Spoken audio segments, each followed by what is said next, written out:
Actually, we already started some pre-processing when we dropped the ID here. What's left for pre-processing is actually encoding the gender or sex column right here, and we should do that using the one-hot encoder. But I'm not gonna be doing that immediately. First, I wanna prepare my training data and my testing data.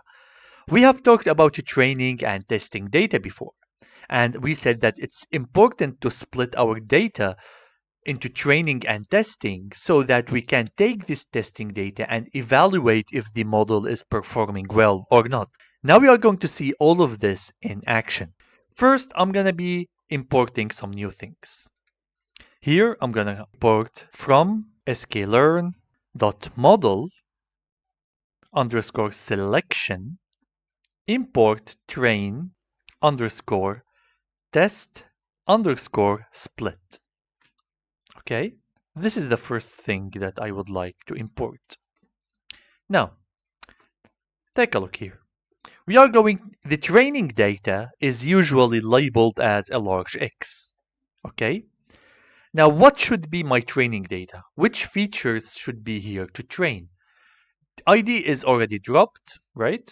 And we still have the sex, age, and salary. Well, I'm going to be taking these three and I don't want the purchased because the purchased is my label or my outcome, right? So first we need our features. Features are going to be everything except the purchased.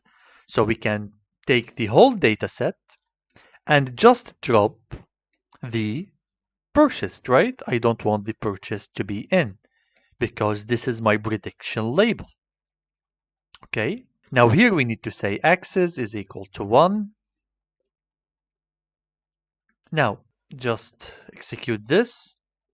Let's print X. We will see that ID is still here because we did not actually execute the cell and we executed the cell which loaded the data again.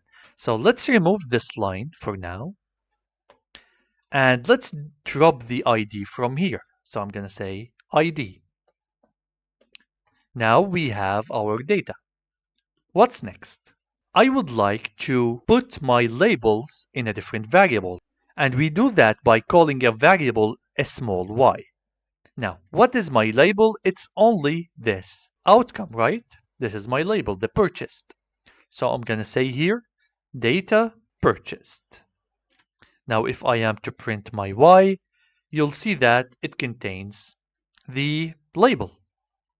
All right. Why are we doing that? Because when we are creating our Gaussian naive Bayes or any prediction model, we need to pass the features separated from the labels. This is why we are doing this. Okay? So the first step to do is to get your data, select your features, put them together, and put your label alone.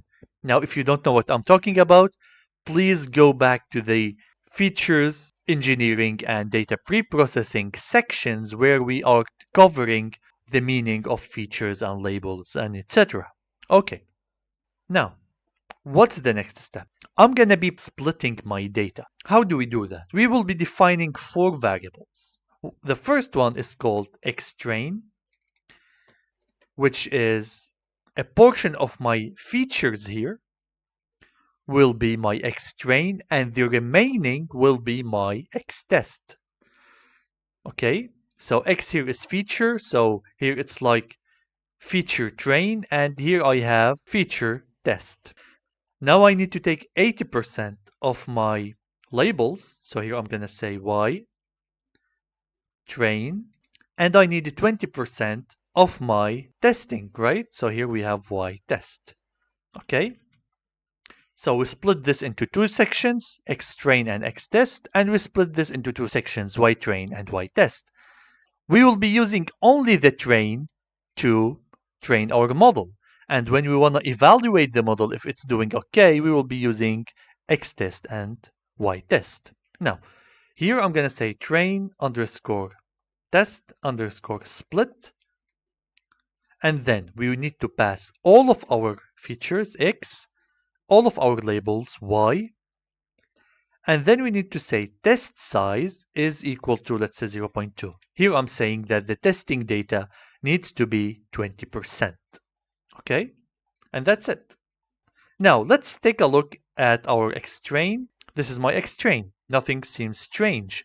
If I print the length of my xtrain to see how many elements do I have, you'll see that I have 320. Now if I print my xtest, you'll see that I have 80 entries there. If I print my y test, we should be getting 80 as well, and my y train is 320. So this value and this value are consistent, and this value with this value are consistent. This is how we split our data.